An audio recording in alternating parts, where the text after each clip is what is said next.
सुप्रभात छात्रों, आज हम कक्षा 9th में विषय संस्कृत के अंतर्गत पाठ 11 पर्यावरण पढ़ेंगे। पर्यावरण पाठ को हमने पढ़ लिया था। इसका तीसरा पैराग्राफ अब हम पढ़ेंगे। इसका तीसरा पैराग्राफ इस प्रकार है कि परंतु स्वार्थान्धो मानवः तदेव पर्यावरणम् अधिनाशयन्ति। स्वल्पलाभाय जना बहुमूल्यानि वस्तूनि नाशयन्ति। जनाः यन्त्रागाराणां विषाक्तजलं नद्यां निपातयन्ति। तेन मत्स्यादीनां जलचराणां च श्रणेनैव नाशो भवति। नदीजलमपि तत्स्वार्थपेयं ज्ञायते। मानवाः व्यापारवर्धनाय वनवृक्षान् निर्विवेकं छिदन्ति। तस्मात् अवृष्टिः प्रवर्धते। वनपश्च शरणरहिता ग्रामेषु उपद्रवं विदति। शुद्धवायुरपि वृक्षकर्तनात् संकटोपन्नो जायते। एव हि स्वार्थान्धमानवे विकृतिम् उपगता प्रकृतिः एव सर्वेषां विनाशकर्त्री भवति। विकृतिमुपगते पर्यावरणेन विविधाः रोगाः भीषणसमस्याश्च सम्भवति। तत्सर्वमिदानीं चिन्तयति प्रतिभाति। इसके हम शब्दार्थों को देखेंगे। इसके शब्दार्थ इस प्रकार है कि परंतु यानी कि लेकिन, स्वार्थान्धो यानी कि स्वार्थ दृष्टिहीन मतलब से अंधा हुआ, मानवः यानी कि मनुष्य, पर्यावरणम अद्य यानी कि पर्यावरण को आज, नाशयन्ति यानी कि नष्ट कर रहा है।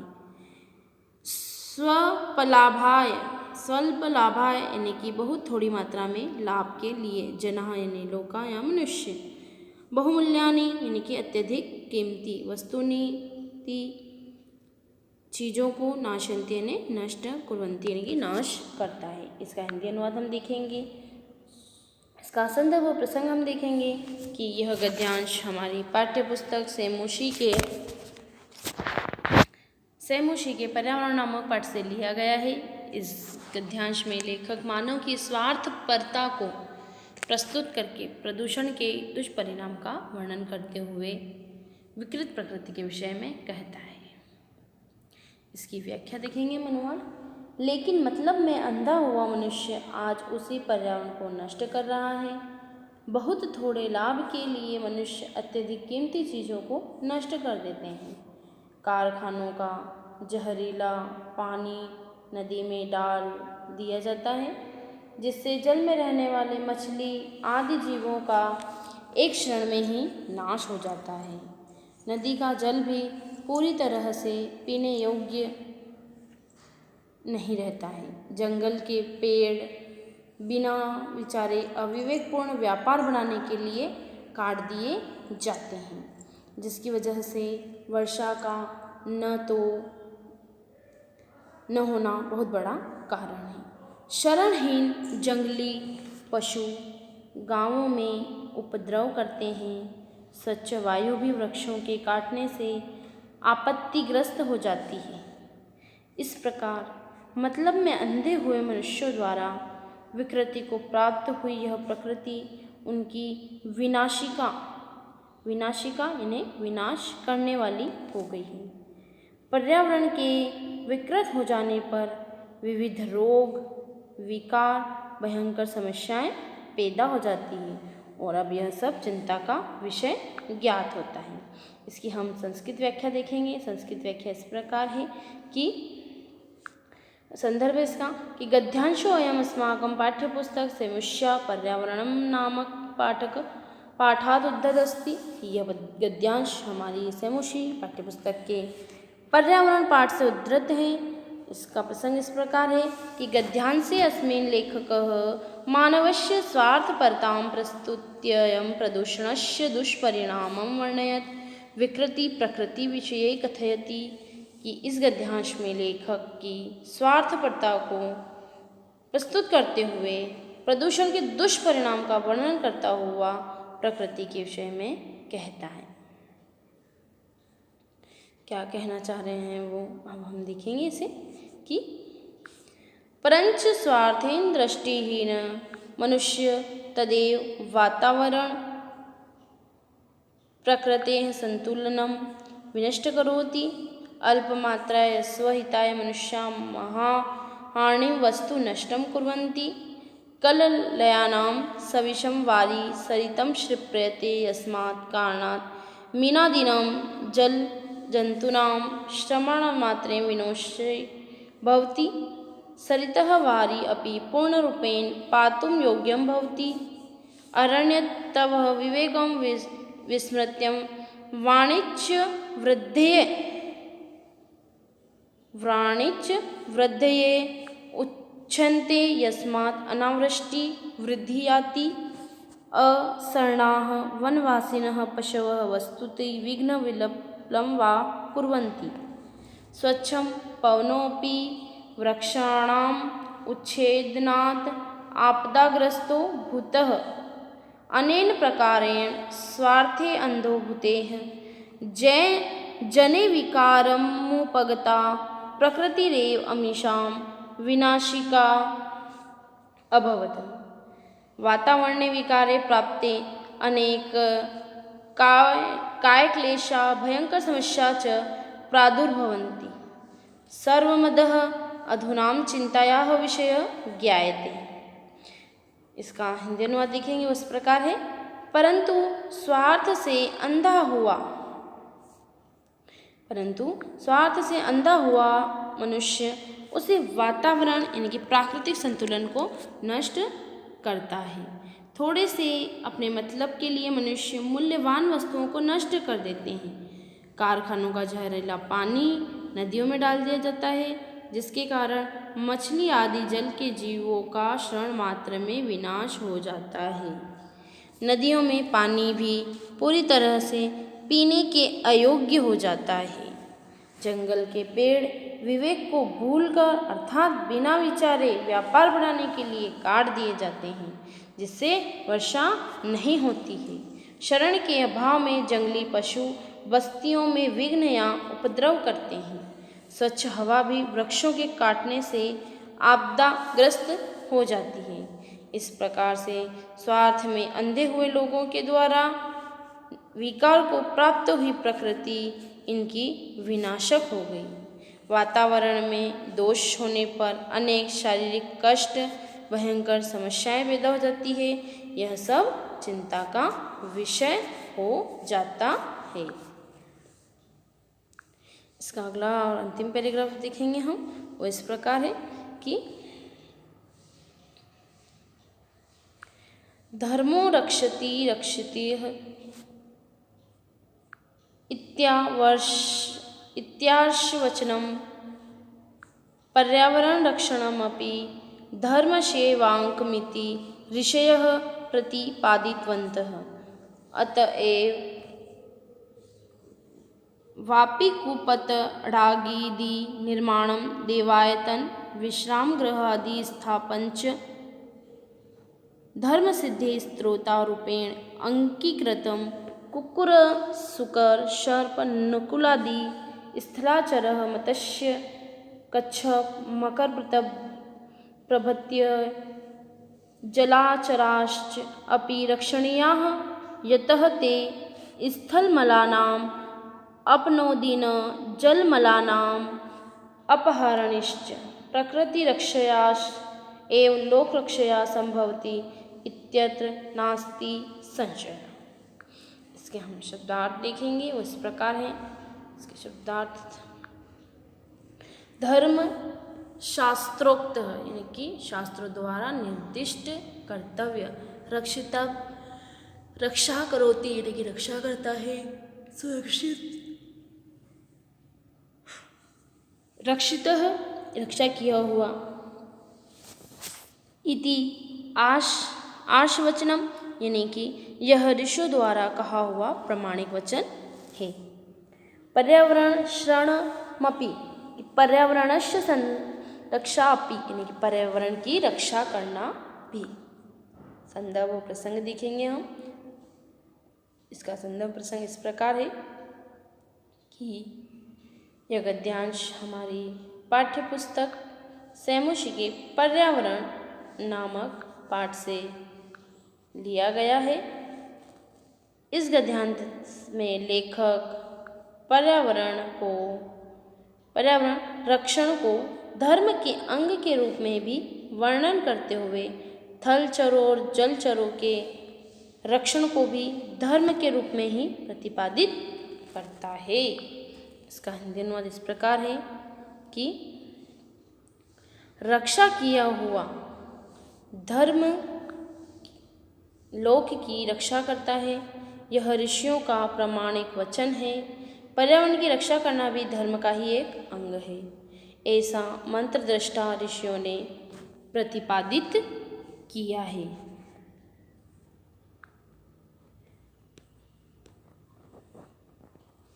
इसलिए बावड़ी, कुआं, तालाब आदि का निर्माण, देवालय, विश्राम गृह आदि को स्थापित करना या बनाना धर्म की सिद्धि के स्रोत के रूप में स्वीकार किए गए हैं। कुत्ता, सूअर, सांप, नेवला आदि थलचर, मछली, कछुआ, मगरमच्छ आदि जल के जीव भी रक्षा करने योग्य हैं, क्योंकि वे धरती की गंदगी को दूर करने वाले और पानी की गंदगी को दूर करने वाले होते हैं। धरती की रक्षा करने से ही लोगों की रक्षा संभव है, इसमें संदेह नहीं। इसकी अब हम संस्कृत व्याख्या देखेंगे। इसका संदर्भ प्रसंग इस प्रकार है कि गद्यांशो अयम् अस्माकं पाठ्यपुस्तकस्य समस्या पर्यावरणं नामक पाठात् उद्धातः अस्ति, कि यह हमारी सेमुषी पाठ्यपुस्तक के पर्यावरण नामक पाठ से लिया गया है। इसका प्रसंग इस प्रकार है कि गद्यांशे अस्मिन् लेखकः पर्यावरण रक्षण धर्मस्य अंगरूपेण वर्णयत् थलचराणां जलचराणां च रक्षणमपि धर्मस्य अंगरूपेण प्रतिपादयति, कि इस गद्यांश में लेखक पर्यावरण संरक्षण को धर्म का अंग बताते हुए थलचर और जलचरों के संरक्षण को भी धर्म का अंग प्रतिपादित करता है। इसकी व्याख्या देखेंगे। व्याख्या इस प्रकार है कि सुरक्षितः धर्मः लोकान् रक्षति इति ऋषीणां प्रामाणिकं वचनं, पर्यावरणस्य रक्षा अपि धर्मस्य एव अंगम् अस्ति इति मंत्रद्रष्टारः ऋषिजनाः प्रतिष्ठापितवन्तः। तस्मात् एव कारणात् ससोपान लघुजलाशयानां कूपानां सरोवराणां च निर्माणकार्ये देवालयानां विश्रामस्थलानां इत्यादीनां निर्माणं धर्म साधनस्य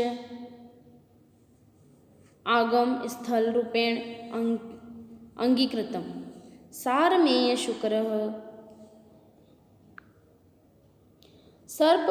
सर्पन्कुलादयः धरायमान चरन्तः मीनः कूर्मग्राः आदयः जलजन्तवश्चापि रक्षितव्या, यतोऽमि भूमिमलापसारिणः उदलकमला पशारिणश्च सन्ति। भूमेः रक्षणेन एव लोकानां सुरक्षा शक्या भवति इति नात्र संदेहः। सुरक्षित धर्म लोकों की रक्षा करता है, यह ऋषियों का प्रामाणिक वचन है। पर्यावरण की रक्षा करना भी एक धर्म का ही अंग है, ऐसा मंत्रद्रष्टा ऋषिजनों ने प्रतिपादित किया है। इसी कारण से बावड़ी, कुआं और तालाबों का निर्माण कार्य, देवालयों, मंदिरों, धर्मशाला आदि का निर्माण धर्म की सिद्धि के स्रोत स्वीकार किए गए हैं।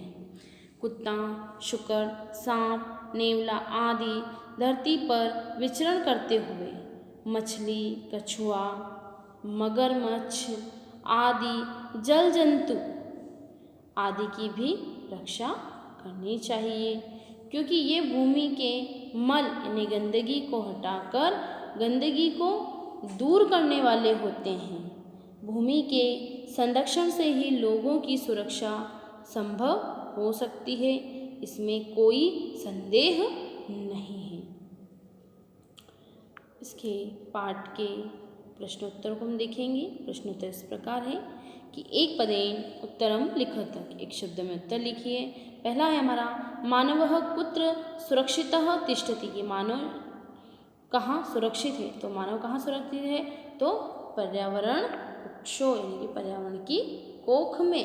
कहाँ सुरक्षित है मानव, पर्यावरण कुक्षो पर्यावरण की कोख में।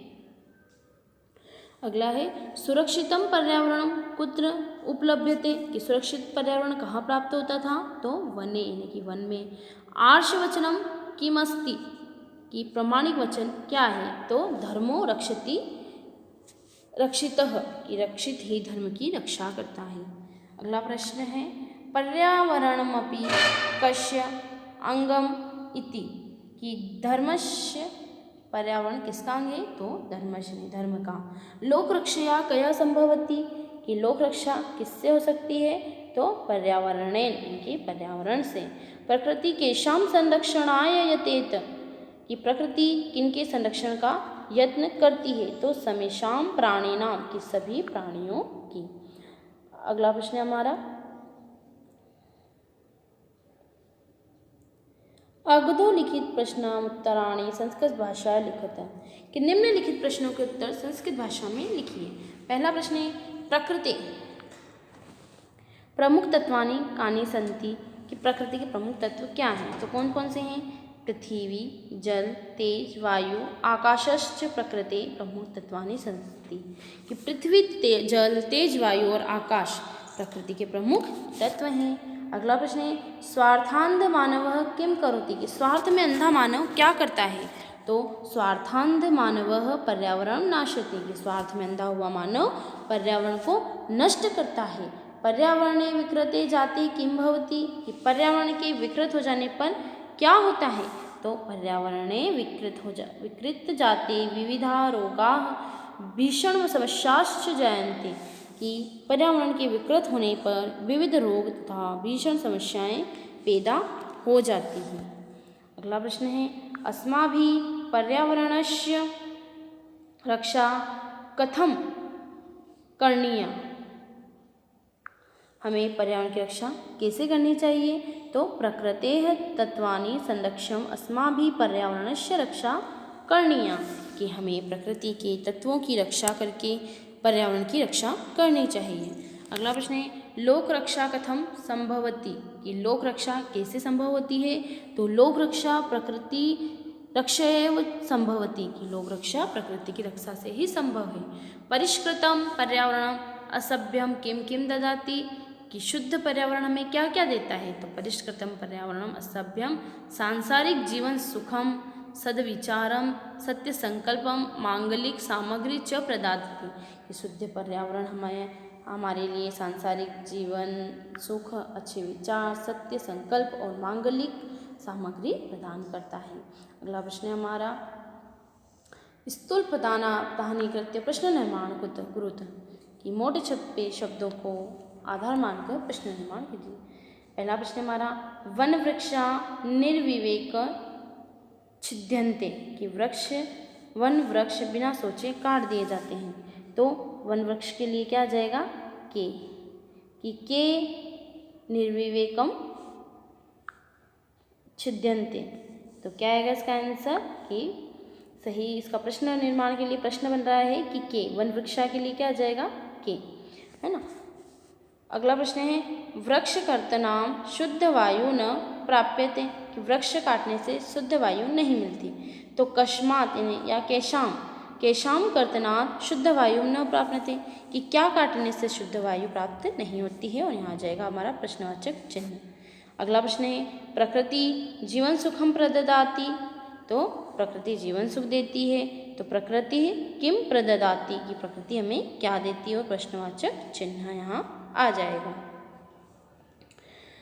अजात शिशु मातृगर्भे सुरक्षितम तिष्ठति, कि अजन्मा बालक माँ के गर्भ में सुरक्षित रहता है, तो प्रश्न बनेगा हमारा कि अजात शिशु कुत्र सुरक्षितः तिष्ठति, कि अजन्मा बालक कहाँ सुरक्षित रहता है। अगला प्रश्न है पर्यावरण रक्षण धर्मस्य अंगम अस्ति, कि पर्यावरण संरक्षण धर्म का अंग है। तो पर्यावरण रक्षणम कस्य अंगम अस्ति, तो धर्मस्य अंगम अस्ति। अगला प्रश्न है हमारा, उदाहरण मनुसत्यम पद रचना कुरुत, कि उदाहरण का अनुसरण करके पद रचना कीजिए। ठीक है, तो पहला है हमारा कि यथा जले चरन्ति इति जलचरा, कि जो जल में रहता है वो जलचरा। स्थले चरन्ति इति, तो इसका उत्तर क्या आएगा, स्थलचरा। निशायाः चरन्ति इति, तो निशाचरा। व्योमिन चरन्ति इति, यो व्योमचराः। गिरौ चरन्ति इति, गिरिचरा। और भूमौ चरन्ति इति, तो क्या आएगा, भूमिचरा, है ना। अगला है हमारा, यथा न पेयम इति, तो अपेयम, जिससे नहीं पिया जाता वो अपेयम। न वृष्टि इति, तो अवृष्टि, की जहाँ बारिश न हो वहाँ पर, है ना। अगला है न सुखम इति, तो असुखम, जहाँ सुखा हो। न भावम इति, तो अभाव, जहाँ अभाव जिसका। न पूर्णः इति, कि अपूर्ण, कि वो पूर्ण नहीं है। अगला प्रश्न है हमारा, उदाहरण अनुसत्य पद निर्माण कुरुत, उदाहरण के अनुसार पद निर्माण कीजिए। विहि प्लस क्रह प्लस 3, तो विकृति। तो हमारा प्रश्न बन रहा है, जैसे ये दिए गए हैं पद निर्माण करने हैं हमें, तो ये विच्छेद है, पद निर्माणों को विच्छेद किया गया है, तो हमें पद निर्माण करना है। जैसे कि प्र प्लस गम प्लस 3, तो प्रगति। दृष्ट प्लस कित, तो दृष्टि। गम प्लस किन, तो गति। सम मन प्लस किन, तो मति। प्लस किन, शांति। और भी प्लस 3, भीति। जन प्लस किन, जाति। और भन प्लस किन, भक्ति। और नी प्लस किन, नीति। अगला प्रश्न है हमारा, निर्देश अनुसार परिवर्तनस्य, यानी कि निर्देशन के अनुसार परिवर्तन कीजिए। जैसे हमें जो निर्देश दिया गया उसके अनुसार हमें परिवर्तन करना है। उदाहरण के तौर पे हम देखेंगे कि स्वार्थांधो मानवः अद्य पर्यावरणस्य नाशयति, इसे हम बहुवचन में परिवर्तन करेंगे। कैसे करेंगे कि स्वार्थांधाः मानवाः अद्य पर्यावरणं नाशयन्ति। दूसरा है हमारा, संतप्य मानवस्य मंगलम कुतः, इसको बहुवचन में परिवर्तन करना है कि संतप्त मानव का कल्याण कहाँ से है, तो संतप्तानां मानवानां मंगलम कृतम, कि संतप्त मानवों का कल्याण कहाँ से है। अगला प्रश्न है हमारा, मानवाः पर्यावरण कुक्षो सुरक्षितां भवति, इसका एक वचन में करना है हमें कि मनुष्य पर्यावरण के गर्भ में सुरक्षित है, तो मानवः पर्यावरण कुक्षो सुरक्षितः भवति। अगला है हमारा, वन वृक्षा निविवेकम छिद्यन्ते, एक वचने, तो वन वृक्षः निविवेकम छिद्यते। अगला है हमारा, गिरि निर्झराः निर्मलम जलम प्रयच्छन्ति, इसे द्विवचन में परिवर्तन करना है कि पहाड़ी झरने निर्मल जल प्रदान करते हैं, तो गिरि निर्झरो निर्मलम जलम प्रयच्छतः, कि दो पहाड़ी झरने निर्मल जल प्रदान करते हैं। क्योंकि इसे द्विवचन में बना था इसलिए दो आ गया यहाँ पर, है ना।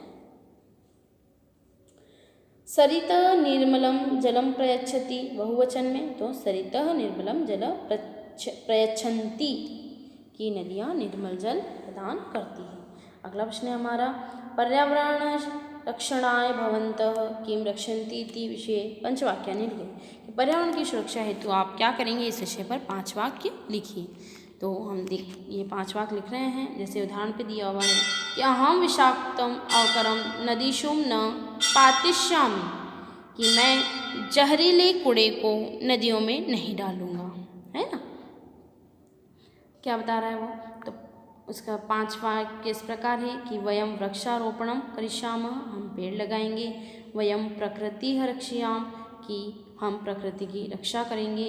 वयम वृक्षान न कर्तयिष्याम, कि हम वृक्षों को नहीं काटेंगे।